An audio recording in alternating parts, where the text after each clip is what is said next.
자, 오늘 기도에 관한 가르침 들어갑니다.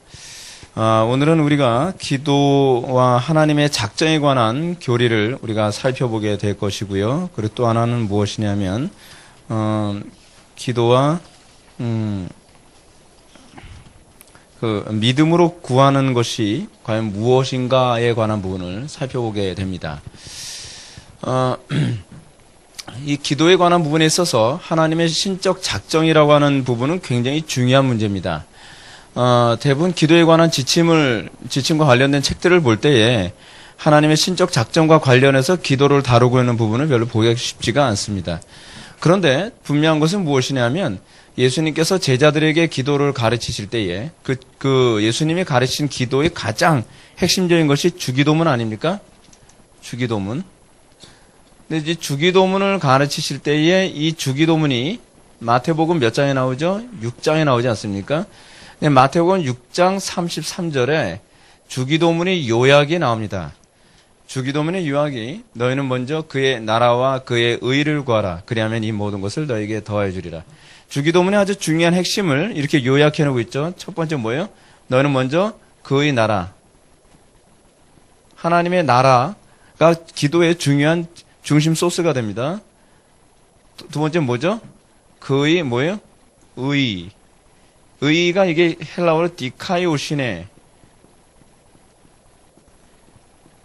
디카이오시네라고 하는 헬라어를 사용하는데 디카이오시네라고 하는 이 헬라어가 가져다주는 의미가 그냥 단순히 의로움만을 의미하는 단어가 아닙니다.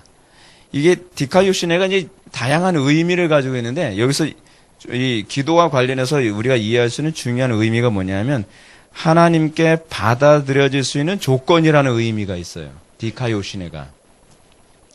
그러니까 여러분 기도를 할 때 하나님께 받아들여질 만한 기도의 제목을 찾는 것. 그 기도가 굉장히 중요한 부분이에요. 근데 우리는 기도를 자꾸 어떻게 하죠? 내가 원하는 것을 자꾸 구하려고 하죠. 여러분, 기도의 중심은 무엇이냐면 하나님께서 원하시는 기도라는 거예요. 그러니까 제가 여러분한테 이렇게 좀 요약을 한번 해드릴게요. 기도를 하는 데 있어서 우리가 기도가 왜 필요한가?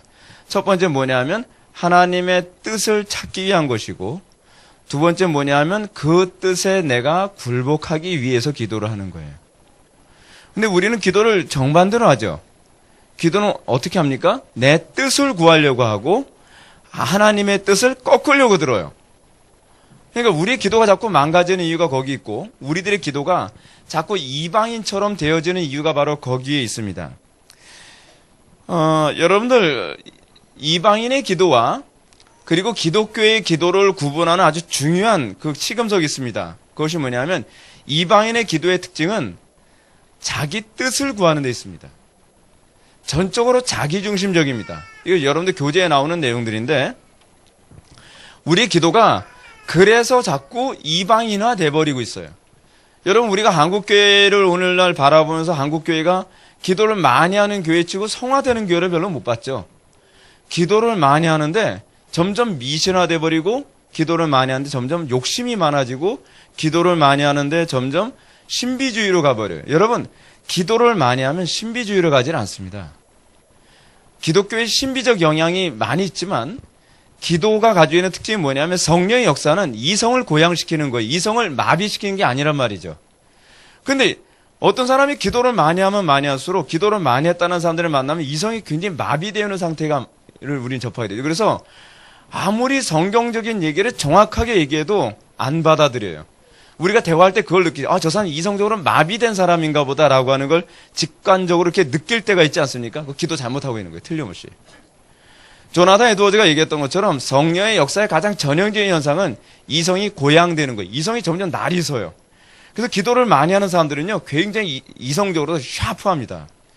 그리고 기도를 정확하게 제대로 하는 사람들은요, 어떤 성경을 읽거나, 그래서 일반적인 책을 읽을 때도 이해력이 굉장히 좋아지고, 그 집중력이 상당히 높아져요. 왜 그런지 아세요? 이성이 고양되기 때문에 그래요. 오죽하면 마틴 루터가 그런 얘기까지 했겠습니까? 나는 오늘 너무 바쁘기 때문에 기도를 4시간 한다. 왜 4시간 하죠? 제가 경험해보는 바로서는요. 기도를 많이 하면 시간이 부족할 것 같은데 여러분 생각해보시죠. 하루에 24시간이에요. 산술적으로 한번 생각해보세요. 24시간에서 기도 시간 4시간을 뺐습니다. 그럼 우리는 몇 시간의 시간을 우리들이 사용할 수 있죠? 20시간. 20시간에서 저는 이렇게 잠을 푹 안 자면은 이게 좀 피곤해서 좀 못 견디거든요. 그래서 저는 한 7시간 이상은 자야 돼요. 그 7시간, 여러분 양해해 주세요. 여러분들 중에서 4시간만 자도 되는 사람이 있겠지만, 저는 잠을 많이 자야 돼요. 이거 강요하지 마세요, 저한테. 하여간. 그러면 13시간. 13시간이라는 시간 있죠? 근데 13시간이라는 시간에서, 여러분 또 예를 들어서 학교 가는 학생들이 있다고 칩시다. 그러면 학교를, 9시까지 등교라고 치고, 9시부터 학교 갔다 오게 되면 한 6시 된다고 칩시다. 그럼 여러분 몇 시간만 남죠? 시간이? 얼마 안 남죠? 할 일이 별로 없을 것 같죠? 저는 신학교 다닐 때 그랬어요. 그래서 시간이 굉장히 부족했어요. 그런데 신기한 게 뭐냐면요. 더 많은 일을 했다는 거예요. 저는 가끔가다 우리 지체들이 그런 얘기합니다. 제가 목회하면서 설교도 준비해야 되죠. 전 칼럼도 써야 되죠. 그리고 교재도 만들어야 되죠. 그리고 성도들 상담도 해야 되죠. 또 저는 짬날 때마다 책을 읽어야 돼요. 할 일이 굉장히 많아요. 근데 신기한 게 기도를 적게 하면 많이 일을 못 해요. 근데 기도를 많이 하면 집중력이 엄청 좋아져가지고서요. 여러분 믿어지십니까? 여러분들 당연히 믿겠지만 저는 칼럼 쓸 때 손을 안 봅니다. 한 번에 내려 쓰고 그거로 그냥 교정만 보고서 그냥 올려요. 그걸 일일이 문장을 다시 만들고 또 수정하고 뭐하고 하려면 시간이 굉장히 많이 걸리거든요. 근데 성령께서 조명하시고 집중력이 생기게 하시니까 글을 한번 쓰게 되면 한 번에 내려 써서 짧게 걸리면 1시간 안쪽에 글을 다 써내요. 근데 그게 어떻게 가능하냐? 집중력 때문에 그래요. 집중력 때문에요. 성령께서 하시는 일은요. 우리의 이성을 고양시키고 우리의 집중력을 강화시키고 우리를 굉장히 합리적이고 논리적으로 만들어요. 그래서 교회에서 안에서 하나님께 붙들렸다고 하는 사람들 중에서요. 비합리적이거나 비논리적인 사람들이 신기하게 거의 없어요.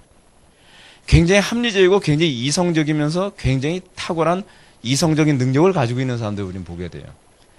근데 요즘에 나온 기독교인들은 요즘 기독교는 희한하죠? 이성이 마비된 것 같아요. 기도를 많이 한다고 하는 사람 치고 합리적인 사람이 별로 보기가 힘들어요. 그리고 집중력도 별로 없는 것 같아요. 왜 그렇죠?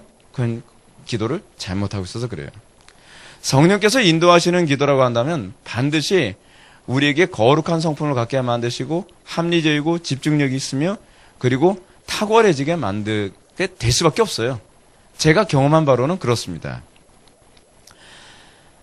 이방인의 기도와 성경적인 기도를 구분하는 시금석에 그래서 자기중심적이냐 하나님과 이웃중심적이냐로 그렇게 구분이 되어집니다. 데니스 레인이 이렇게 얘기합니다. 대중적인 통념상 기도란 우리가 이룩하기 원하는 바를 하나님이 이루어 주시도록 하나님을 움직이는 수단이라고 생각을 한다. 이러한 기도에 대한 개념은 미숙하고 다소 이교적인 것이다. 여러분 그건 괜히 이교적인 겁니다. 우리가 이룩하기 원하는 바를 하나님께 강요하고 그리고 하나님으로 하여금 그 일을 하도록 우리가 하나님의 의지를 꺾어야 된다라고 하는 개념을 여러분들 많이 들어봤을지 모르지만 그것은 이교적입니다. 그것은 지극히 이기적이고 자기중심적이며 비성경적입니다. 성경적인 기도의 특징에 관해서 한번 볼까요? 2번을 보시게 되면 성경적인 기도는 하나님의 나라와 하나님의 뜻을 구하고 그 뜻을 따르는 것이다. 성경적인 기도의 특징이 뭐냐면 하나님의 나라와 하나님의 뜻을 구하는 것입니다. 우리의 인생의 목적이 내 나라를 만드는 데 있질 않아요. 자, 우리의 문제점이 뭐가 있죠? 우리는 본성적으로 내 왕국을 만들려고 하는 그런 욕심으로 가득해 있어요. 결혼하면 부부가 싸우는 이유 중에 하나 뭐냐면 서로가 왕권 쟁탈전이에요. 내가 원하는 나라를 만들겠다는 거. 적어도 이 가정만은 말이에요. 근데 그러면 안 돼요. 우리 그리스도인은 궁극적으로 이 가정의 왕이 하나님이 되도록 만들어야 돼요. 가정이 하나님의 나라가 되게 만들어야 돼요. 여러분 오늘날 교회들이 상당수 교회가 지옥 같은 교회가 되는 경우가 상당히 많이 있죠. 왜냐하면 교회 안에 담임 목사님이 대부분 교주로 등극하기 때문에 그래요. 왜 그러냐면 많은 목사님들이 착각을 하고 있는 것이 뭐냐면 교회는 자기가 디자인한 대로 움직여져야 된다고 생각하는 거예요. 그렇지 않아요. 교회의 왕은 하나님이셔야 돼요. 성경이어야 된단 말이에요. 여러분 구약의 이스라엘은 어떤 나라인가요? 여러분 구약의 이스라엘을 우리가 겉으로 보기에는 봉건주의 국가로 보이죠. 왜냐하면 왕이 다스리는 나라니까. 근데 실제로 이스라엘은 왕이 다스리는 나라가 아니었어요. 거기는 법치주의 국가예요. 굉장히 민주주의에 가까운 나라예요. 왠지 아세요? 다윗이라고 하는 왕이 하나님의 율법을 기초로 해서 이스라엘을 다스렸기 때문에 그래요. 왕이, 여러분 봉건주의 국가의 특징이 뭐냐면 왕이 곧 법이에요. 예. 근데 이스라엘에서는 왕과 법이 구분돼요. 왕은 그 법에 따라야 돼요. 백성하고 똑같아요. 단지 왕이 하는 일은 무엇이냐 하면 그 법을, 그래서 율법이라고 하는 하나님의 법을 하나님을 대신하여 통치를 수행하는 일밖에, 대리 통치 수행밖에 안 해요. 그래서 이스라엘은 오히려 민주주의에 가까워요. 법치주의 국가예요. 법치주의 국가. 왕이 다스리는 게 아니에요. 그러다 보니까 항상 그 나라는 하나님의 나라라는 관점으로 해석이 되어져요. 그게 이스라엘이에요. 그게 이스라엘. 그래서 여러분 왕이 항상 관심을 갖는 게 뭐냐 하면 예를 들어서 전쟁을 할 때 항상 왕이 뭐에 관심을 갖죠? 하나님의 뜻에 관심을 가져요. 다윗이 전쟁을 할 때 어떻게 전쟁을 했는지 아십니까? 하나님, 칠까요? 말까요? 전쟁을 해야 됩니까? 말아야 됩니까? 항상 다윗이 선지자에게 의중을 묻습니다. 하나님이 이걸 원하시나 원하지 않나? 그게 바로 법치주의 국가로서의 모습이에요. 법에 의해서 움직여요, 왕이. 가정도 그래야 돼요. 교회도 그래야 돼요. 교회에서 목사님이 법이 되면 곤란합니다. 가정에서 부모가 법이 되면 곤란해요. 하나님의 법에 의해서 가정과 교회와 사회와 전 영역이 다 통치되어져야 돼요. 그것을 우리는 뭐라고 얘기하냐면 그걸 소위 하나님의 나라라고 얘기해요. 하나님의 나라는 하나님께서 율법으로 다스리는 나라라는 개념이에요. 근데 그 율법이 뭐죠? 그 율법이 하나님 사랑, 이웃 사랑이에요. 그래서 사랑으로 다스리는 나라가 되는 거예요. 뭐가요? 가정이나 교회나 캠퍼스나 사회가. 그러면 거기가 천국이 되는 거죠. 천국이요. 자, 한번 데니스 레인이 한 말을 좀 더 볼까요? 기도란 하나님이 진정으로 하시고자 하시는 일이 무엇인가를 알아보고 안 다음에는 하나님의 경영과 감독하에서 그의 일꾼으로서 하나님께 봉사하는 것이다. 기도란 뭐라고요? 기도란 하나님이 하시고자 하시는 일이 무엇인지 아는 거예요. 여러분들이 기도에 관심을 가져야 되는 것이 뭐냐면 내 뜻이 아니라 하나님의 뜻이에요. 하나님의 의중이에요. 그리고 하나님의 의중이 우리에게 어떻게 되면 내 인격화되죠.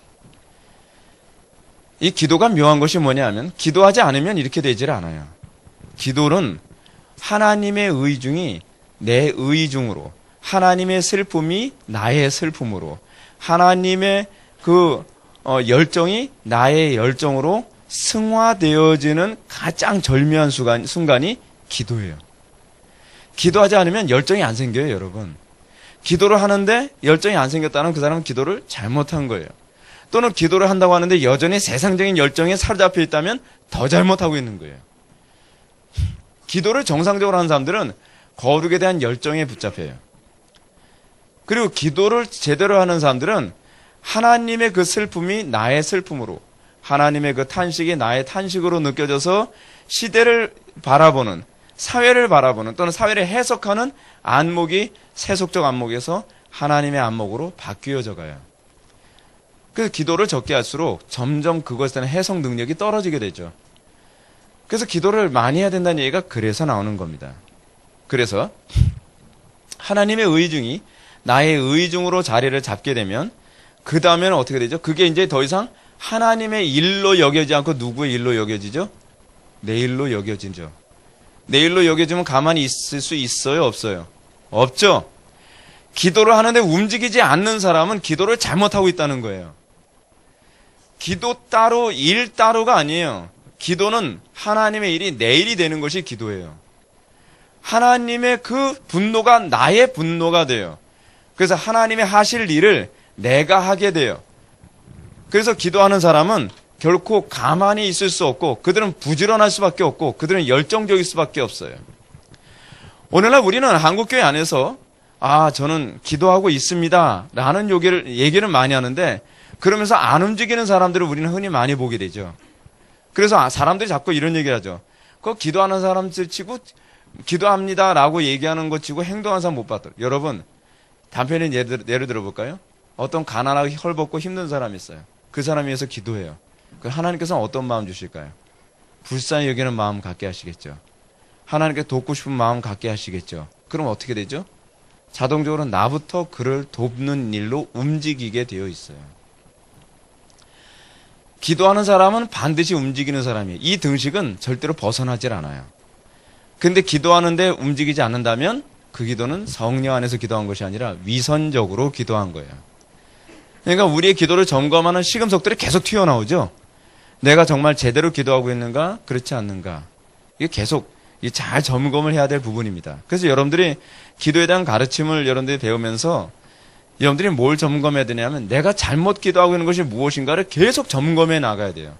왜 나는 성경적인 그 현상이 안 나타나는가, 성경적인 열매가 안 나타나는가를 점검하고 그거 점검에서는 곧바로 여러분들 삶의 개혁과 회개가 나타나야 되는 거죠. 성경적 기도의 현실적 적용이라고 하는 부분을 보시겠습니다.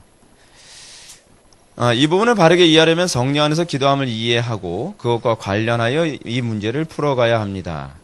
성령 안에서 기도하는 것을 모르면 하나님의 나라와 주님의 뜻을 구하는 기도가 무엇인지 항상 피상적으로 알 수밖에 없습니다.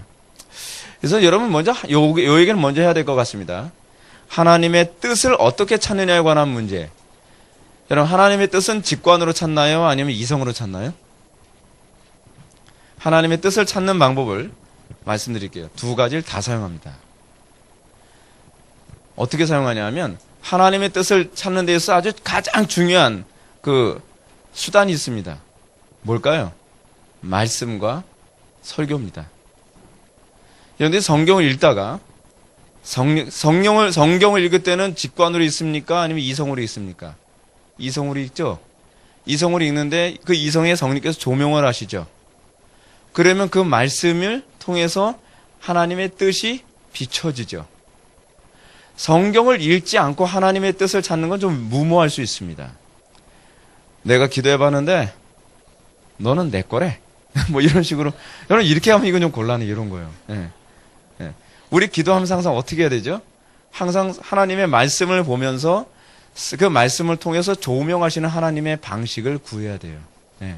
그래서 여러분들 항상 성경을 읽을 때, 이 대표적인 케이스는 누가 그랬냐면, 로버트 머레이 맥체인 목사님이 그렇게 기도하셨어요. 성경에 있다가, 내 죄인됨을 드러내시거나, 하나님께서 나에게 뜻하시는 바를 성경을 통해서 하나님께서 알게 하시면, 그 자리에서 무릎 꿇고, 기도하고, 회개하고, 또 하나님의 의종을 구하고, 기도하고 그랬다는 거예요. 맥체인 목사님은 아주 깊은 기도의 사람이었거든요. 또 하나. 근데 하나님의 뜻을 알 수 있는 또 하나 아주 좋은 방법이 있는데, 그것은 강단의 바른 메시지가 선포되는 겁니다. 여러분 바른 메시지가 선포되는 것만큼 하나님의 뜻을 아는데 손쉬운 방법이 없어요. 우리 지체들 맨날 그런 얘기 하잖아요. 집에서 맨날 대판 싸우고 나서 예배당에 딱 오면 목사님 지금 우리 보고 하는 소린가 봐. 그 우리 부부싸움 하면서 했던 얘기 다 나오잖아.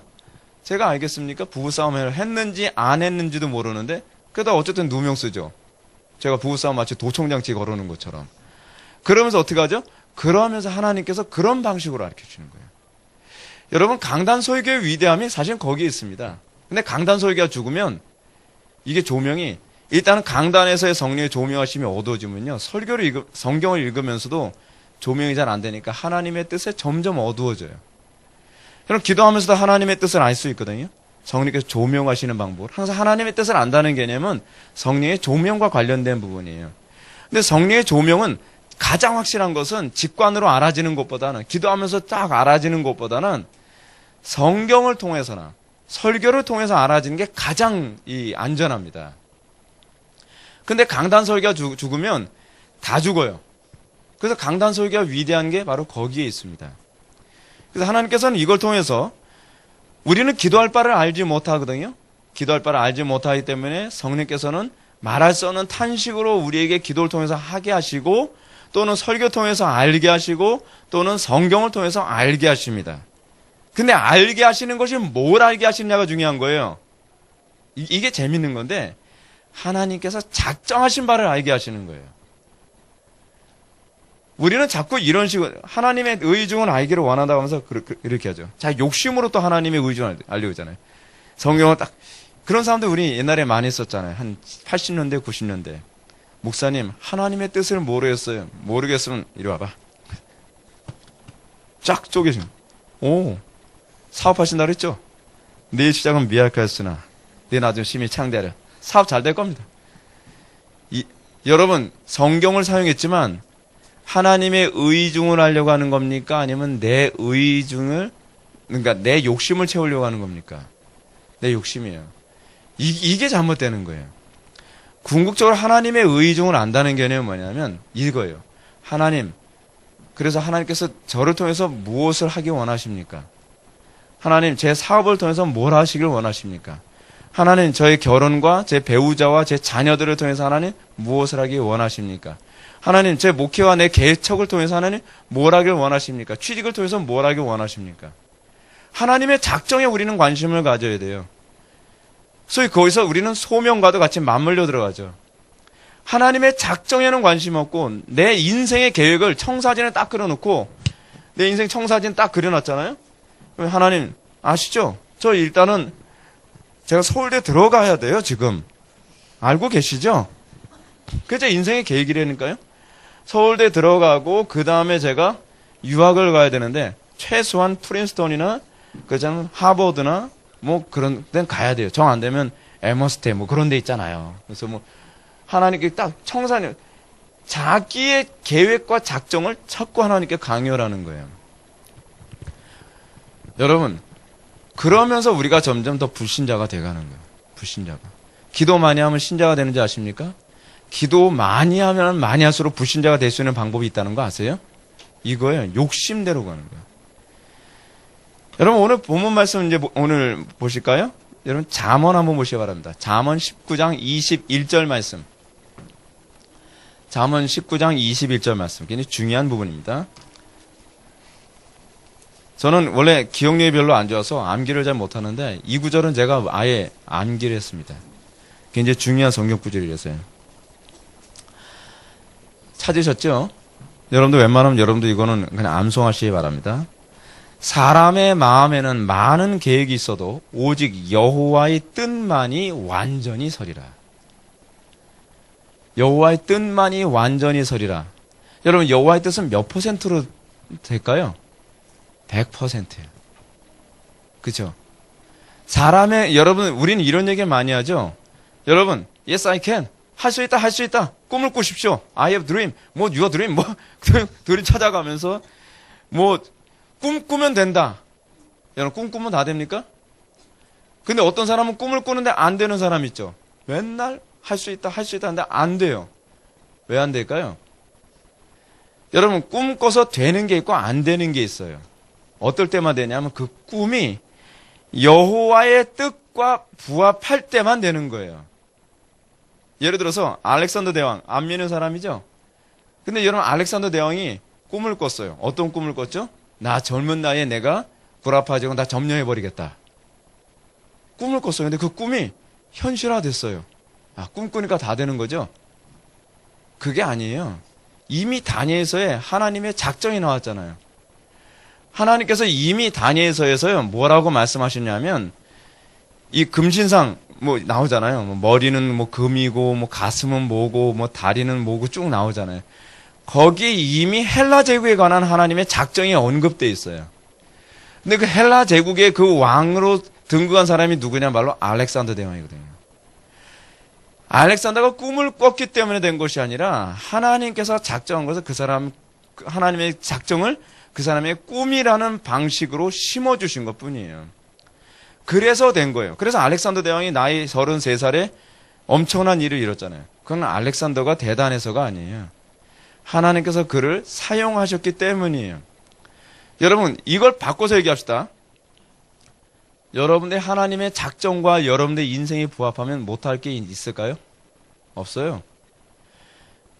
여러분, 한 시대의 영적 거인들이 그 거대한 일을 해낼 수 있었던 이유가 어디인지 아십니까? 우리는 그 사람들이 인내력도 대단하고 정신력도 대단하기 때문에 그 문제가 아니에요. 우리는 항상 성경을 보면서 가장 높여야 될 부분은 사람이 아니라 하나님이라는 걸 기억하십시오. 그 사람이 하나님의 뜻에 붙들린 바 되었기 때문에 그 일을 해낼 수 있는 것입니다. 그것을 이제 소위 우리가 뒤에 이제 살펴보면 그게 바로 믿음이에요. 믿음은 바라는 것들의 실상이요. 보지 못하는 것들의 증거예요. 선진들이 이로써 뭐예요? 증거를 얻었느니라. 제가 목회를 하면서 우리 교회가 이렇게 될 수 있었던 것은 어떻게 가능할까요? 제가 할 수 있는 것이 아무것도 없어요.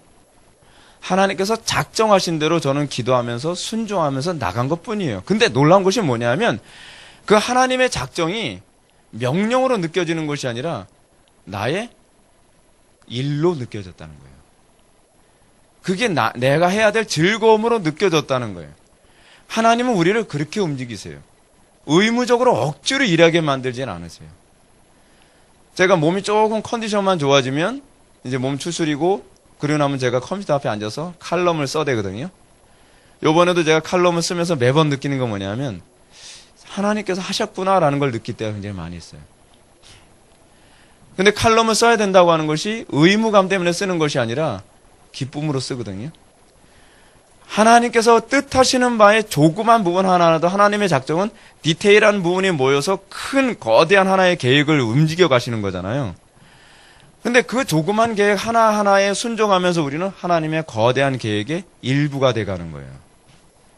기도가 뭔지 아십니까? 하나님의 작정을 알아가는 거예요. 그리고 하나님의 작정에 우리가 부합해 가는 거예요. 근데 하나님의 작정에 어떻게 부합해 가느냐? 그 하나님의 뜻하심과 계획이 나의 일처럼 즐거움과 또는 부담감과 그리고 해야만 한다고 하는 그런 책임감으로 여겨지는 거예요. 그래서 여러분 4번이 두 개의 현실이라는 표현을 사용하는 거예요. 이거는 제가 만든 표현인데 성도가 이렇게 성령 안에서 하나님의 작정과 동화되는 기도를 하게 될 때 마치 어떤 생각에 골똘히 사로잡힌 것 같이 됩니다. 여러분 성령 안에서 기도를 해보시면 그런 거 경험해 본 적 있습니까? 성령 안에서 딱 기도를 하면요 하나님께서 작정하신 바가 현실처럼 느껴져요. 여러분들 그게 믿어지십니까? 저는 기도하면서 우리 교회가 이렇게 될 거라는 확신을 가지고 개척 초반기부터 그렇게 시작을 했어요. 팀 모임을 다 반대했습니다. 팀 모임 반대하는 사람들이 아주 결사적으로 반대하는데 아주 미치는 줄 알았어요. 팀 모임부터 시작해서 목회하면서 설교하는 제가 우리 지체자들 농담 삼아서도 그런 얘기 했는데 우리 개척 초반기 때 제가 맨날 회개 외치는 설교를 하는 거 하니까 우리 가정에서 이제 개척을 시작했거든요. 4명 앉혀놓고 이제 설교를 하는데 우리 집사람까지 포함하면 5명이죠. 여러분 비전 얘기하고 그러면 사람들 표정이 밝아지고 막 좋잖아요. 근데 여러분 이건 죄입니다. 이거 회개해야 됩니다. 막 그러면 다 반전부터 시작해 다 얼굴이 다 이게. 게다가 이제 또 어떤 형제는 또 허리가 아파가지고 예배 끝나면 다 누워누워 있고 그러면 막 그 자매는 막 그냥 풀이 죽은 표정으로 앉아있고 예배 끝나는 분위기가 완전히 초상집 분위기예요. 그러니까 이렇게 목회하는 게 이게 옳은가 막 그런 혼란까지 생기는 거예요. 하루는 어떤 자매가 이 자매는 약간 우울증이 좀 심한 자매라서 좀 위로 좀 받고 싶다 우리 교회 왔었거든요. 그때 제가 개척 초반기 때 제가 이제 밝고 명랑하니까 오면 좋을 거라 생각했는데 예배 끝나서 보니까 다 이러고 있으니까 그때 제가 강도사였는데 강도사님 왜 그랬더니 여기 오니까 더 우울해서 가야 될 것 같아요. 그래서 갔어요. 근데 제가 이런 식으로 목회하면서 이게 하루 이틀도 아니고 2년, 3년, 4년 되면요. 이건 내가 목회 잘못하고 있는가? 그런 생각 들잖아요. 근데 신기한 건 뭐냐면요. 기도만 하면 이 현실처럼 느껴져요. 사람들이 회개하고 거룩한 삶을 살고 그리스도 안에서 십자가를 기뻐하는 세대가 올 거라는 확신이 계속 오는 거예요. 현실에 보면 다 이루고 있고 기도만 하면 제 또 다른 현실은 저희는 그게 더 현실이었어요. 그것 때문에 인내하게 되는 거예요. 현실을 보면 안 될 것 같은데 기도만 하면 될 것 같은 거예요. 그러니까 그것 때문에 자꾸 인내하게 되는 거예요. 그것 때문에 또 인내하고 또 인내하고 또 인내하고 또. 그래서 저에게는 두 개의 현실이 작용할 수 있어요. 기도를 하면 미래에 반드시 이루어지게 될 현실이 보이고 눈을 뜨고 나면 이루고 있는 현실이 보이고 있는 거예요. 근데 그 현실을 이겨내더라고요. 여러분, 믿음이 이기는 이유는 뭐냐면요. 우리는 그 하나님께서 작정하신 현실을 나의 현실처럼 느끼면서 살 때 우리가 극복하고 이길 수 있는 것입니다. 그래서 소망이 있는 거예요. 소망. 성도에게서 여러분 기도하면서 소망이 생겨야죠. 성도가 기도를 하고 났는데, 주여, 이렇게 기도하는데, 기도 끝나, 주여, 그러면 그렇지. 절망으로 끝나면요, 이거 기도 잘못한 거예요. 우리는 하나님께 탄식으로 기도를 시작했어도, 기도가 딱 끝나면 확신과 기쁨과 소망으로 벌떡 일어나야 돼요. 그래, 다시 시작해보는 거예요. 다시 시작하는 거예요. 회개도, 아무리 회개를 설교도 회개 안 하잖아요? 또 기도하면 다시 그런 시대가 올 것 같은 거예요. 또 회개를 외치는 거예요. 그러기를 10년. 막 사람들이 막 나갈 땐 막 훅 나오고 막, 근데 그래도 기도만 하면 될 것 같은 거예요. 될 것 같은 건데 어떻게 해요? 그래서 포기가 안 되는 거죠. 그러면서 이렇게 돼가는 거예요. 그래서 여러분, 누가 하신 거예요? 그래서 하나님이 하셨다라고 얘기하는 거예요. 기도하지 않으면 인내할 수 없어요. 기도해야만 소망을 갖게 되고, 기도해야만 하나님의 작정에 우리가 참여하는 그 기쁨 가운데 살아가게 되는 것이죠. 그래서 저는 여러분들에게 항상 그렇게 말씀드리고 싶어요. 직장을 옮기는 문제, 결혼 문제, 또는 학교를 정하는 문제, 교회를 정하는 문제, 이런 등등의 모든 문제를 기도할 때 항상 하나님의 뜻 안에서 확신을 구하시라고요. 여러분, 확신이라고 하는 건 피상적이지 않아요.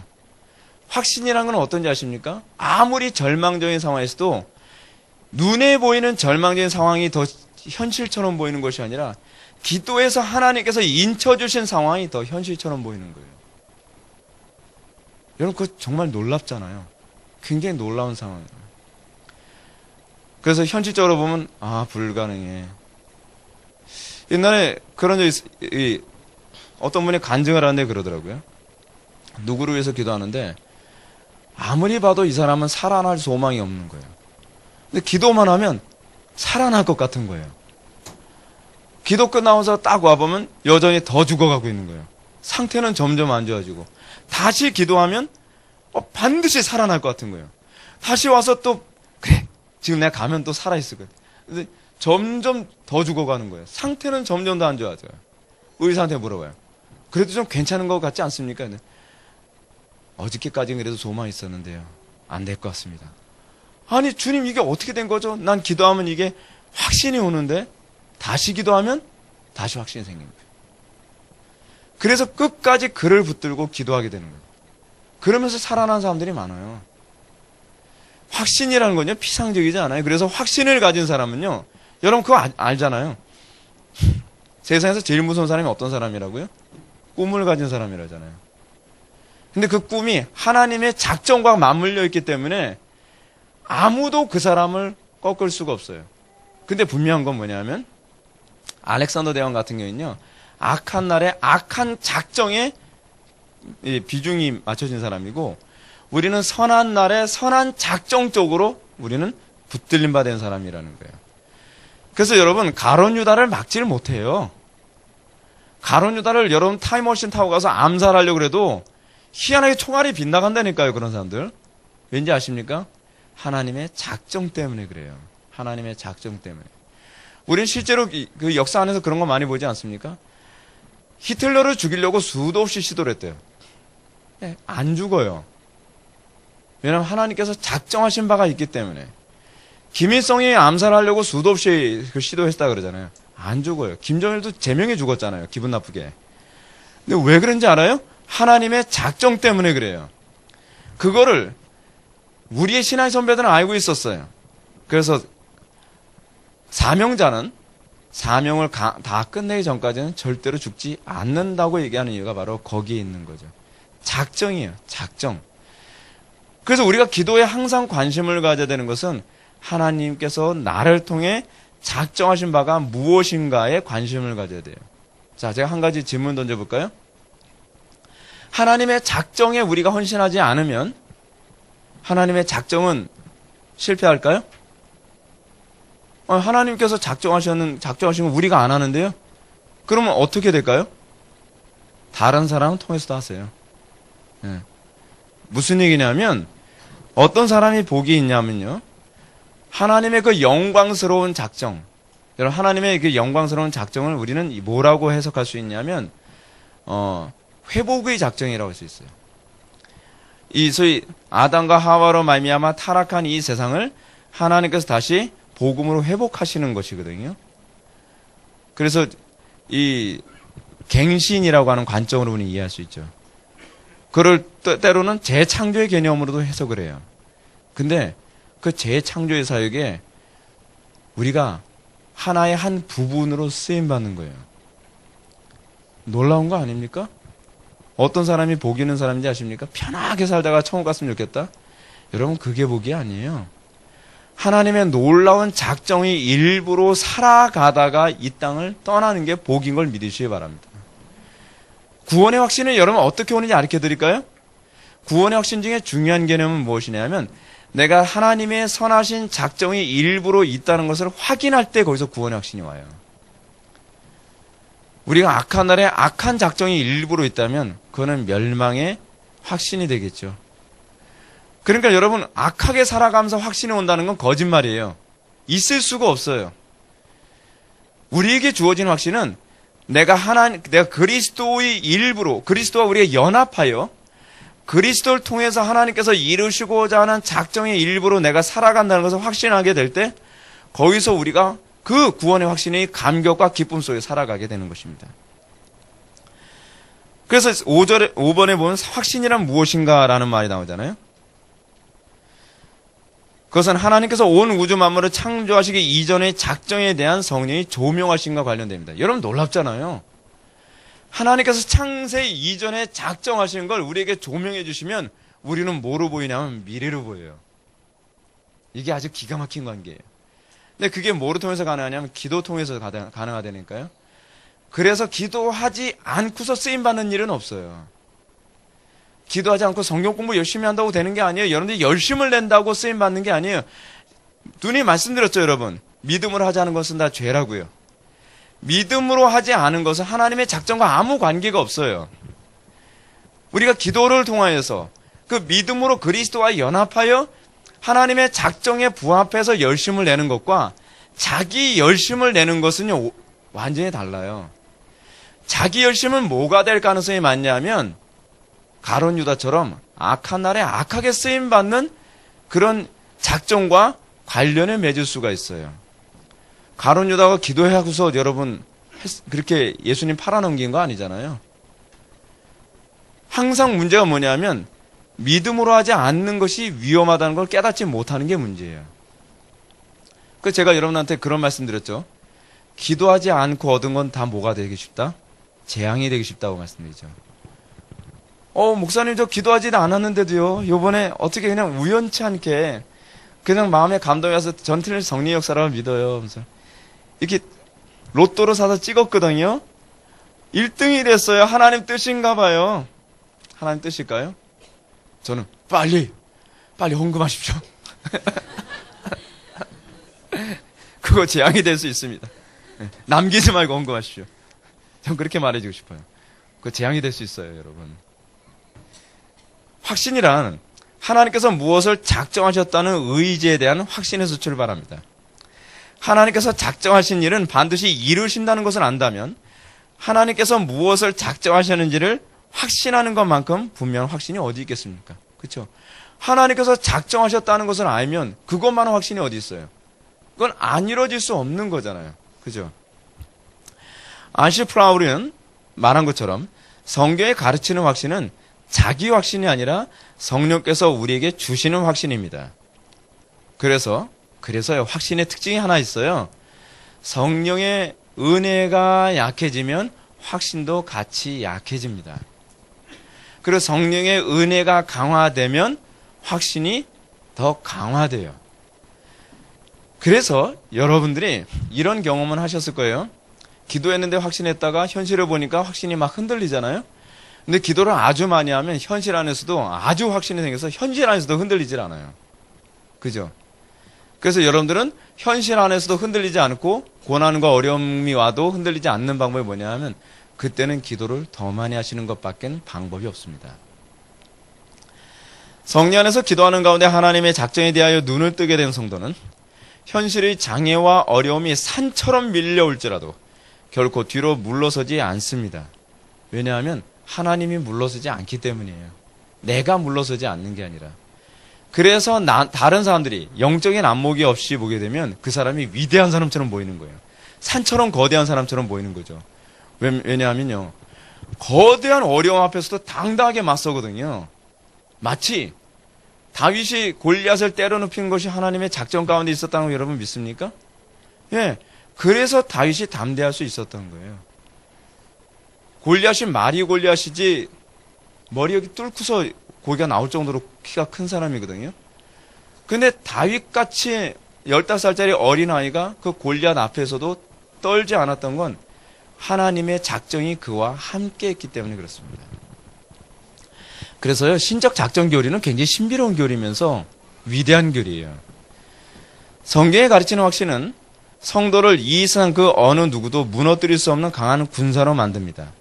왜냐하면 하나님의 작정의 일부가 되었기 때문입니다. 그러므로 날마다 성령 안에서 기도하는 가운데 확신으로 살아가는 것이 중요합니다. 이 확신 가운데 살아가는 사람은 반드시 역사를 움직이는 인물이 됩니다. 그리고 이 확신 가운데 살아가는 인물들은 반드시 끝까지 인내하게 됩니다. 성도의 견인 기억나시죠? 견인은 기도하지 않고서 견인이 안 생깁니다. 끝까지 인내하려면 항상 기도를 통해서 확신을 얻을 때라야만 인내하게 됩니다. 제가 부교육자 생활하면서 하나님의 뜻이 너무나 선명했거든요. 너무 선명한데 제가 맡은 부서는 점점 쑥대밭이 돼가는 거예요.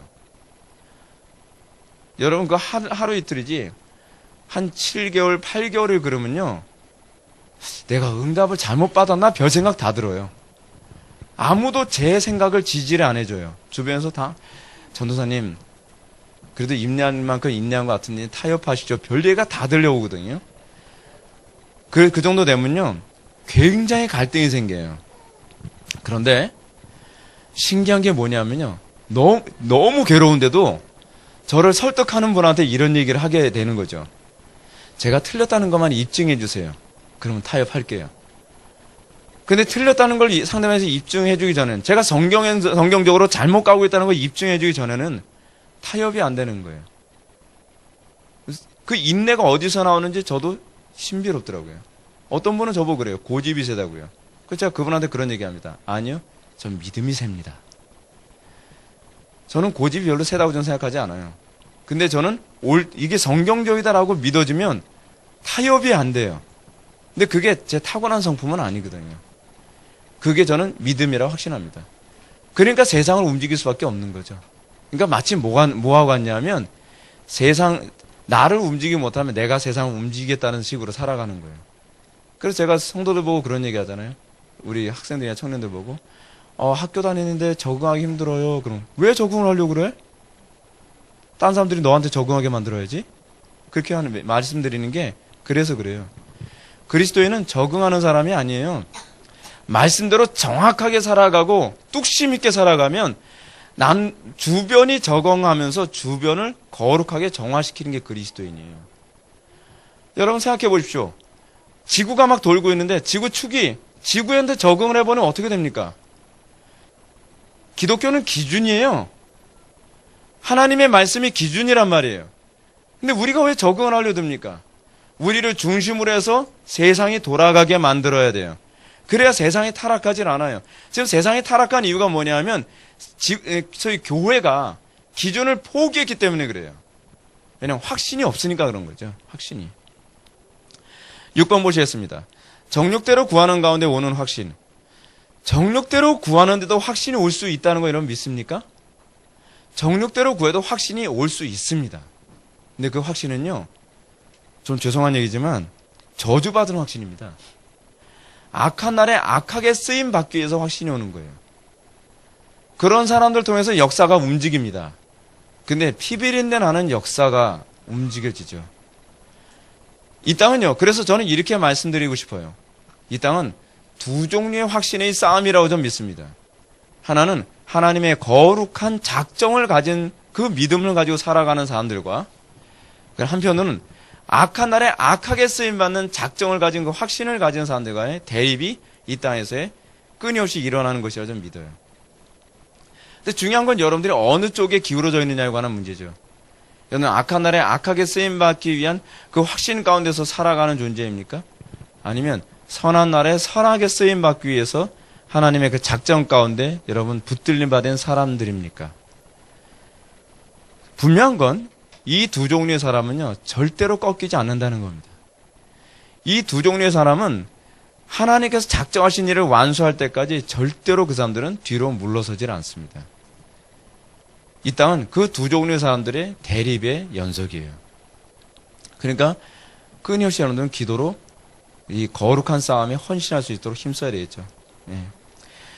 자, 로마 숫자 7번 보실까요? 믿음으로 구하라. 그러므로 내가 너희에게 말하노니 무엇이든지 기도하고 구하는 것은 받은 줄로 믿으라. 그리하면 너희에게 그대로 되리라. 많이 들어본 구절이죠? 믿음으로 구하는 건 반드시 받는데요. 사람들이 그러면서 이런 얘기합니다. 목사님 저도 믿음으로 구했는데 왜 응답이 안 오죠? 그러면 답이 간단하죠. 믿음으로 안 구했으니까. 그러면 굉장히 기분 나빠하죠. 무슨 말씀이에요 목사님 전 믿음으로 구했는데요. 그러면 그 다음에 질문은 이거죠. 뭐가 믿음인데? 그러면 모르겠는데요. 믿음이 뭔지 정의도 내리지 않고 그냥 자기는 믿음으로 구했대요. 자기 확신이죠. 그럴 때 우리는 돌봐주면서 이렇게 얘기해야 되죠. 너 그렇게 해서 확신 얻어서 잘못되면 악한 날에 악하게 쓰임받는 거야. 그러면 기도를 고치겠죠. 그죠? 여러분 우리는 우리 주변에 정욕대로 쓰려고 잘못 구했는데 그 기도대로 됐다는 사람들을 많이 보게 됩니다. 제가 지난 시간에도 이런 얘기 했습니다. 목사님 저는 지난번에 말씀하신 그 부분에 동의가 안 돼요. 뭐가 동의가 안 되죠?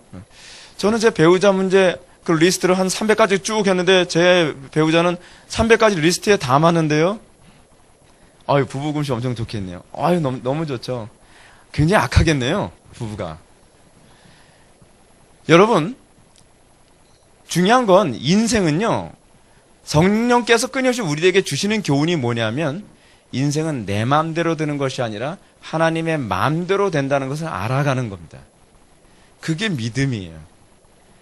여러분들의 리스트 다 만들어 놓고 여러분들 인생의 청사진을 다 만들어 놓고서 하나님께 기도했더니 여러분 요즘에 간증하는 사람들이 대부분 그런 간증이잖아요. 저는 어렸을 때서부터 인생의 계획을 이렇게 잡았습니다. 할렐루야. 그래서 이렇게 했더니 제가 글쎄 서울대를 들어갔고 할렐루야 그러면 아멘 그러죠. 그래서 제가 또 열심히 공부하면서 저는 하버드 대학을 들어갔습니다. 수석으로 졸업했죠. 그리고 나서 저는 하버드 대학에서 가장 이쁜 여학생을 만났습니다. 머리도 좋고 얼굴도 이쁘고 성격 좋고 그러면서 할렐루야 그럼 또 아멘하고 다 부러워해요. 여러분 그거 부러워하면 안 됩니다. 성경적으로 그렇게 산 사람이 없어요. 그리고 여러분 제 간증은 여기서 끝나지 않습니다. 자식이 태어났습니다. 어땠을까요? 딸이 하나 태어났는데 IQ 180이에요. 키 얘기하는 게 아닙니다. IQ예요. 그러면서 사람들 웃겨요. 그럼 우리는 그렇죠. 진짜 웃기는 거죠. 근데 아들이 태어났습니다. 걔도 만만치 않게 똑똑하고요. 걔는 스포츠 만능이에요. 게다가 걔는 언어를 자그만치 10개 구간합니다. 그러면서 사람들 다 부러워하죠. 야, 나는 예수를 그렇게 믿었어도 자식들, 애들을 쳐다보면서 하나님 원망하는 거죠. 주여, 얘는 IQ는 고사하고 키만 180 됐으면 좋겠습니다. 그러면서요. 근데 여러분, 그게 올바른 게 아니에요. 그냥 그렇게 하면서 경건하게 살았다는 사람들 거의 본 적이 없어요. 성경에 나오는 인물들 중에 인생의 자기 계획대로 잘 된 사람이 있나요? 칼빈 제가 말씀드렸잖아요. 여러분 어거스틴도 자기 인생이 자기 마음대로 됐습니까? 영적 거인들 중에서 자기 인생이 자기 마음대로 된 사람이 없어요. 그 사람들의 인생에서 항상 나중에 고백한 게 된 것이 뭐냐면 주님 인생은 내 마음대로 되는 것이 아니라 당신의 뜻대로 되는 것이군요 라는 걸 알아가는 것, 그것이 신앙입니다. 그게 복된 신앙이에요. 그게요. 여러분 그래서 믿음이란 무엇입니까? 믿음이란 간단해요. 그리스도와 우리가 연합하는 것입니다. 믿음으로 구한다는 것이 무슨 얘기냐면 그리스도의 의중이 나의 의중이 돼서 그것이 오버랩되어 내가 그리스도의 심정으로 기도하게 된 것이 여러분 믿음입니다. 믿음으로라고 하는 개념을 저는 굉장히 많이 느낍니다. 여러분 그거 아십니까? 제가 목회 사역을 하면서 믿음대로 된 영역들이 굉장히 많습니다. 남들이 이렇게 하면 안 된다고 하는데 기도라면 이것이 하나님의 뜻이라고 정말 확신이 와요. 하나님의 뜻이라고 확신이 오면 그걸 끝까지 밀어붙이는 거예요. 끝까지. 그러면서 믿음대로 되더라고요. 예를 들어 제가 개척 전에 저는 아이들하고 어른들하고 같이 예배하는 예배가 가능할 거 좀 믿었어요. 한 번도 본 적은 없어요. 전 그렇게 예배하는 걸요. 근데 믿음대로 되더라고요. 믿음대로 되더라고요. 그것뿐만 아니죠. 우리 교회 안에서 일어났던 모든 것들, 중고등부, 학생부 예배 싹 없애버리고 성가대 없애고 이렇게 해야 이렇게 공동체가 된다고 전 믿었어요. 근데 믿음대로 된 거예요. 근데 그 믿음은 제 주관적인 믿음이 아니라 아버지의 뜻과 오버랩 되면서 나온 믿음이에요. 그러니까 여러분들은 믿음으로 구하는 것은 반드시 된다고 했을 때 내가 정말 믿음으로 구한 것인지 그렇지 않으면 정욕대로 구한 것인지 반드시 구분할 수 있어야 돼요. 이걸요. 하나님의 뜻에 부합하지 않으면 그건 믿음으로 구한 게 아니에요. 그건 욕심으로 구한 것이죠. 그래서 우리가 이 믿음으로 구함이라는 것과 관련해서 신적 기원으로서의 믿음을 한번 보시기 바랍니다. 2번 23페이지입니다. 믿음의 기원이 신적인 것이므로 우리의 구원은 신적인 보장성을 띈다라고 얘기합니다. 그러나 알미니안주의자들은 내가 믿는 것이라고 생각하기 때문에 환경에 따라서 믿음이 요동치게 되죠. 이렇게 하나님의 은혜를 통해서 믿음을 품게 되지 않고 내 힘과 내 의지와 결단력을 믿고 구하게 되는 사람들 향해서 야고보는 오직 믿음으로 구하고 조금도 의심하지 말라. 의심하는 자는 마치 바람에 밀려 요동하는 바닷물결 같으니 이런 사람은 무엇이든지 주께 얻기를 생각지 말라고 얘기합니다. 여기서 믿음으로 구한다는 것이 무엇을 의미하는지 좀 더 선명하게 되죠. 그것은 조금도 의심하지 않는 견고한 믿음을 얘기합니다. 조금도 의심하지 않는 것. 근데 여러분 조금도 의심하지 않을 수가 있나요? 그것은 간단합니다. 사람으로는 할 수 없고 하나님께서 하셔야만 가능해요. 그 믿음의 기원이 나에게서 나오면 안 되고요. 하나님으로부터 나와야만 이것이 가능해요. 여러분 환경이 이런데 어떻게 조금도 의심하지 않을 수가 있습니까? 그렇죠? 고난이 점점 심해지는데 여러분 주기철 목사님 기억나시죠? 그렇게 핍박받고 고난당하는데 어떻게 의심을 안 할 수 있죠? 하나님 너무한 거 아닙니까? 왜 이렇게까지 고통을 주셔야 되나요? 근데 의심을 하지 않아요. 우리의 신앙의 선배들 중에서 화형당해서 죽은 사람들 많이 있어요. 화형이 제일 고통스럽대요. 빨리 죽질 않거든요. 그리고 발부터 지글지글 타서 올라가기 때문에 고통을 느낄 만큼 다 느끼고 죽는데요. 그래서 칼빈이 제네바에서 세르베투스 처형하는 문제에 관해서 제발 화형은 하지 말아달라고 제네바 의회에 요구했던 이유가 뭐냐면 가장 고통스러운 형벌이기 때문에 그래요. 근데 놀라운 건 청교도들이나 초대교회 우리의 신앙의 선배들은 그런 고통을 받는 가운데서도 주님을 의심하지 않았어요. 그 사랑을 의심하지 않았어요. 그 자비로우심과 그분의 선하심을 의심하지 않았어요. 정신력으로 가능한가요? 의지력으로 가능한가요? 만약 의지력으로 가능하면 의지력 강한 사람들만 천국에 바글바글 하겠죠. 의지 박약한 사람들은 지옥에서 주님은 왜 내 의지를 약하게 만드셔서 그렇게 하지 않겠습니까? 믿음의 기원이 신적 기원이기 때문에 가능한 거예요. 하나님께서 우리를 붙들어 주시지 않는 한 우리는 그렇게 믿을 수 있는 사람이 사실은 한 명도 존재하질 않아요. 그래서 내 힘으로 믿어서 될 수 있는 것이 아니라 하나님으로부터 주어진 믿음이어야 가능합니다. 조금 더 의심하지 않는 믿음은 인간의 의지나 결단력에서 나올 수 있는 성질의 것이 아닙니다. 그래서 여러분 항상 뭘 기도하셔야 되죠? 믿음 달라고 기도하셔야 돼요. 나의 믿음 없음을 도우소서라고 기도해야 돼요. 부끄러워할 문제가 아니에요. 괜히 믿음 좋은 척 하지 마세요, 제발. 그게 제일 위험한 사람이에요.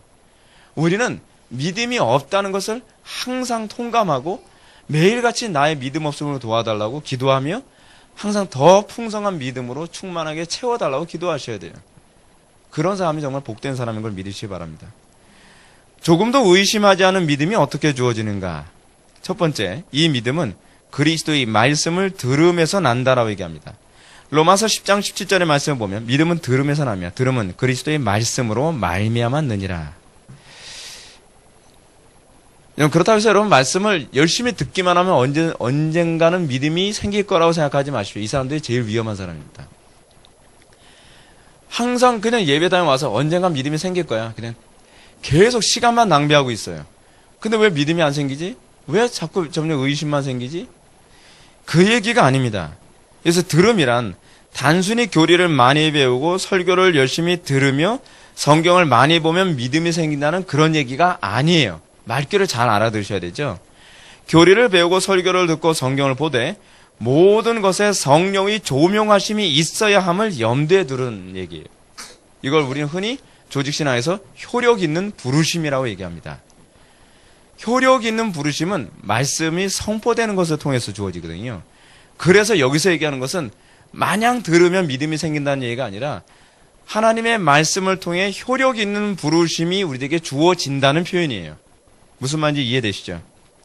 왜냐하면 하나님께서는 믿음이 성령의 역사임에도 불구하고 말씀을 통해서 주시기로 작정하셨기 때문이에요. 즉 성경의 가르침이 하나님의 신적 음성으로 믿어지는 신비가 있어야 한다는 말입니다. 우리에게 있어서 말씀이 우리의 귀로 들어와서 우리 심령에 들어올 때 그 사이에는 반드시 성령께서 이것을 믿음으로 받을 수 있도록 역사하시는 과정이 작용해야만 합니다. 신비죠. 신비. 사크라멘툼. 여러분, 이 신비라는 개념이 그런 거 아닙니까? 하나님의 말씀이 들어와서 나의 본성을 바꿔요. 신비죠. 신비. 근데 지식으로 들어와서는 본성이 안 바뀌어요. 그래서 우리는 이 신비를 경험하기 위해 항상 성령의 은혜를 구해야만 합니다. 이런 사실을 데살로니가전서 2장 13절에서 얘기합니다. 이러므로 우리가 하나님께 끊임없이 감사함은 너희가 우리에게 들은 바 하나님의 말씀을 받을 때에 사람의 말로 받지 아니하고 하나님의 말씀으로 받음이니 진실로 그러하도다. 이 말씀이 또한 너희 믿는 자 가운데서 역사하시느니라. 멋지죠. 이번 이 믿음은 기도를 통해서 주어집니다. 마태복음 17장과 마가복음 9장, 누가복음 9장을 보면 예수님은 변화산에서 내려오신 후에 제자들이 귀신 들린 아이를 고쳐주지 못하는 모습을 보면서 믿음이 없고 패역한 세대요 라고 책망을 하십니다. 그러니까 그들이 귀신을 쫓아내지 못한 문제는 그들이 소위 믿음이 결핍한 문제는 뭐냐 하면 기도의 부족이라고 이제 뒤에서 얘기합니다. 우리 주님은 십자가의 순환을 앞두시고서도 믿음을 구하시죠. 여러분 우리가 거기서 정말 우리가 본받아야 될 부분이 겁니다. 예수님이 왜 습관을 쫓아 기도하셨죠? 예수님이 완전한 인간이셨기 때문에 그렇습니다. 예수님도 기도하지 않으면 그렇게 사실 수가 없는 거예요. 여러분 이상하게 듣지 마십시오. 그게 조직신학에서 얘기하는 교과서적인 표현입니다. 예수님은 우리들에게 그렇게 기도 안 해도 살 수 있는데 그냥 모범을 보이기 위해서 그렇게 사신 것이 아니에요. 그게 완전한 인간으로서의 예수님의 교리거든요.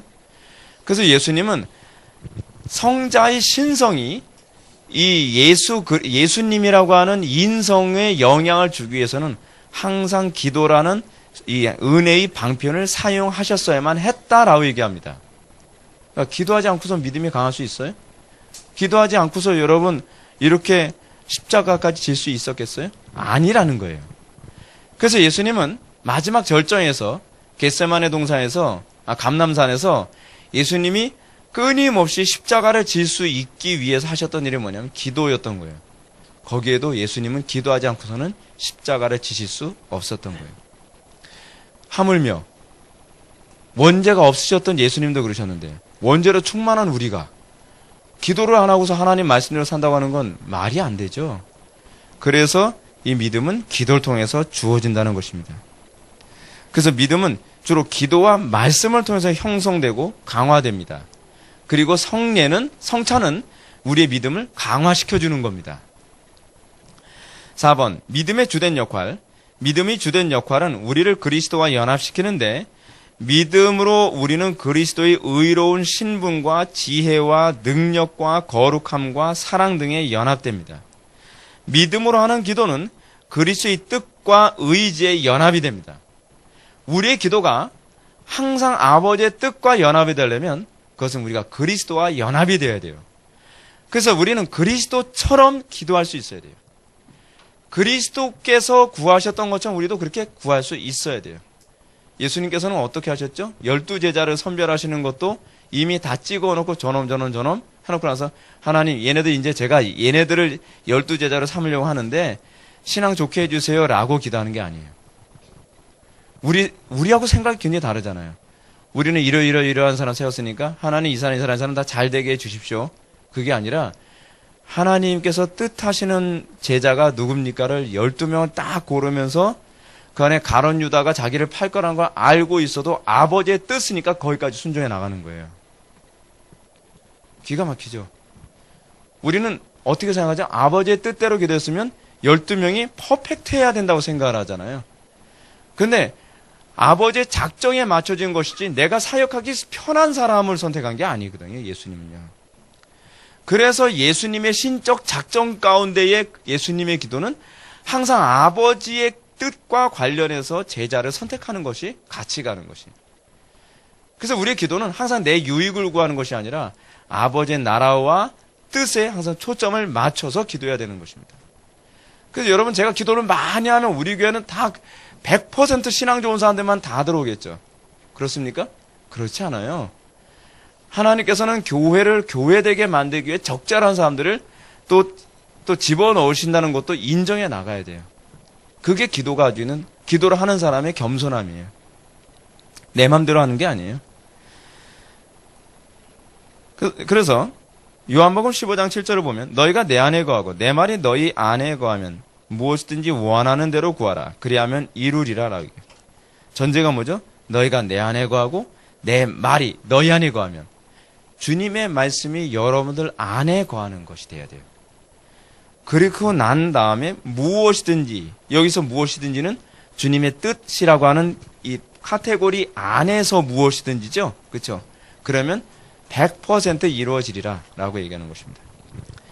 믿음으로 구한다는 것이 바로 이것입니다. 믿음으로 구한다는 것은 우리가 주님 안에 거하고 주님의 말씀이 우리 안에 거하는 것, 즉 연합을 말합니다. 연합의 중요한 수단을 여기서 보여주고 있죠. 연합의 중요한 수단이 뭐예요? 기도가 아니라 말씀이에요. 그렇죠? 말씀이 연합의 매개체예요. 말씀을 무시하고 연합할 수가 없어요. 우리 주님은 이 범주에서 무엇이든지 원하는 대로 구하라고 명령하십니다. 그러면 다 이루어질 것이요 받은 줄로 알라는 것입니다. 왜냐하면 주님의 뜻 안에 있다는 것은 주님의 작정과 예정 가운데 있다는 것이기 때문입니다. 신적인 의지 안에 있는 것을 과연 누가 막을 수 있겠습니까? 이미 작정하셨고 이미 예정됐는데 우리의 기도는 이미 결정된 것을 구하는 거예요. 이게 묘하죠? 아니 결정된 걸 구한다는 말이 이게 무슨 얘기입니까? 결정된 것을 구하는 것을 통해서 우리는 이 세상이 아버지의 작정대로 움직이신다는 확신을 갖게 되고 믿음을 강화시키는 것이죠. 그래서 기도하게 하시는 거예요. 기도 안 해도 하나님의 작정에는 아무 지장이 없어요. 근데 기도를 안 하고 얻으면 그게 하나님의 작정 가운데 이루어진 거라는 확신을 가질 수가 없어요. 근데 우리가 기도를 통해서 그 확신을 갖게 되면 그 작정이 우연이라고 해석되어지지 않는 거예요. 여러분 재미있는 얘기 하나 해드릴까요? 어떤 사람이 옛날에 제가 청년부 사역을 하는데 말이에요. 청년들을 데리고 이제 야외 예배를 가려고 하는데 청년들과 같이 기도했거든요. 자, 비 오지 않게 해달라. 근데 전국적으로 비 올 확률이 뭐 90 몇 프로인가 그랬댔어요.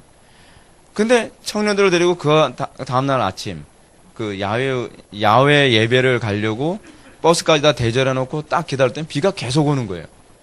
그래서 버스를 딱 타면서 그래도 하나님께서 비 그쳐주기로 약속하지 않았냐? 우리 확신 갖지 않았냐? 일단 타자 와서 딱 타고서 버스 문을 딱 닫으니까 비가 딱 그치는 거예요. 자, 신기한 게 뭐냐면 우린 그것이 하나님의 작정이라 믿어진다는 게 더 신기한 거예요. 여러분 기도하지 않고 그런 일을 경험하면 뭐라고 얘기하죠? 우연이야 라고 얘기하는 거예요.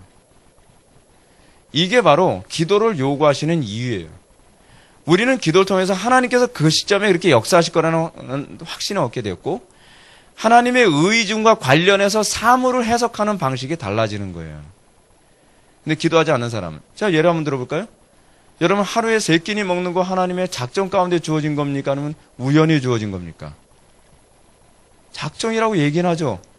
근데 하루 3끼니 먹으면서 믿음이 강화됩니까? 아 오늘 왜 이렇게 밥을 많이 줬어요? 먹기도 싫은데 오늘 왜 콩나물이 나온 거야? 그러면서요. 하나님의 작정 가운데 주어졌다 그러는 고백가 돼요. 믿음이 하나 유익이 안 되고 감사도 안 나와요. 근데 아무것도 없는 가운데서 예를 들어서 조지 뮬러가 그랬다 그러지 않습니까? 조지 뮬러가 아침에 따놨더니 뮬러 목사님 고아들을 먹일 빵이 하나도 없습니다. 그러니까 조지 뮬러 목사님 뭐랍니까? 그러면 접시만 놓으라고. 그래서 고아들이 한 1000명 정도 했는데 접시를 쫙 놨어요. 기도하는 거예요. 하나님 빵을 주십시오. 항상 우리에게 예비하시고 보내주신 줄 믿습니다. 예수님의 이름으로 기도합니다. 아멘. 했는데 아멘 하자마자 똑똑똑 누가 노크를 하죠? 문을 딱 열어봤더니 저 그 빵 공장에서 여기 빵이 필요할 것 같아서 보냈는데요 하면서 빵이 온 거예요. 여러분 기도가 먼저였습니까? 그 차가 먼저 출발했습니까? 차죠. 근데 우리는 그걸 어떻게 응답이라고 얘기할 수 있죠? 기도했기 때문에 우리는 그런 확신을 갖게 되는 거예요. 기도하지 않은 사람은요 믿음이 강화될 수가 없어요. 기도를 하지 않으면서 믿음이 강화된다는 말은 거짓말이에요. 믿음은 그렇게 되질 않아요. 하나님께서 모든 걸 주관하신다는 것을 확인하면서 우리의 믿음이 강화되는 거예요. 그래서 실패하면서 믿음이 강화돼요. 왜냐하면 실패하면서 나에 대한 신뢰가 떨어지거든요. 그리고 그 가운데서 하나님의 도우심을 경험하면서 하나님에 대한 신뢰, 이 믿음이 강화되는 것입니다. 그렇기 때문에 사도 요한은 이렇게 형성된 믿음이 다음 같은 위력이 있다고 가르칩니다.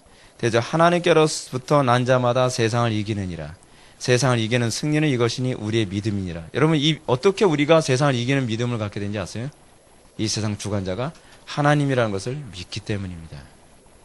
이 믿음이 강화됐을 때에 느부갓네살 같은 사람이 죽인다 살린다라고 얘기해도 또는 누군가가 총을 겨누면서 총살을 시키겠다고 총을 겨눠도 우리는 이 믿음이 강화됐을 때 죽고 사는 거 결정하는 건 네가 아니야 하나님이야 라고 얘기할 수 있게 되는 겁니다. 진짜 내가 한번 해볼까? 탁 불발 봤지 이놈아 그렇게 얘기할 수 있는 거예요. 우리가 여러분 믿음이라는 것은요 자라요. 그래서 어떻게 자라냐 하면 수많은 위기와 난관 가운데에 나의 의지의 좌절과 하나님의 의지의 승리를 계속 보면서 고난 가운데서도 우리 기뻐할 수 있게 되어져요. 세상을 이길 수 있는 믿음이 거기서 나오는 거예요. 교회만 몇 번 다닌다고? 설교 몇 번 듣는다고? 그렇게 되는 게 아닙니다. 그래서 연단이라는 과정이 필요한 거예요. 환난은 인내를, 인내는 연단을, 연단은 소망을 낳는 줄 우리가 알미니라. 다 같이 기도하셨습니다.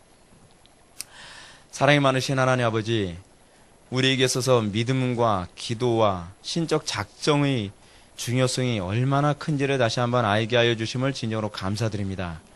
아버지 하나님, 우리가 어떤 상황에서도 주님을 신뢰할 수 있는 믿음으로 더욱더 견고하게 하여 주시고 우리의 믿음이 항상 주님의 작정하심에 대한 신뢰성으로 기울어질 수 있도록 은혜 베풀어 주옵소서.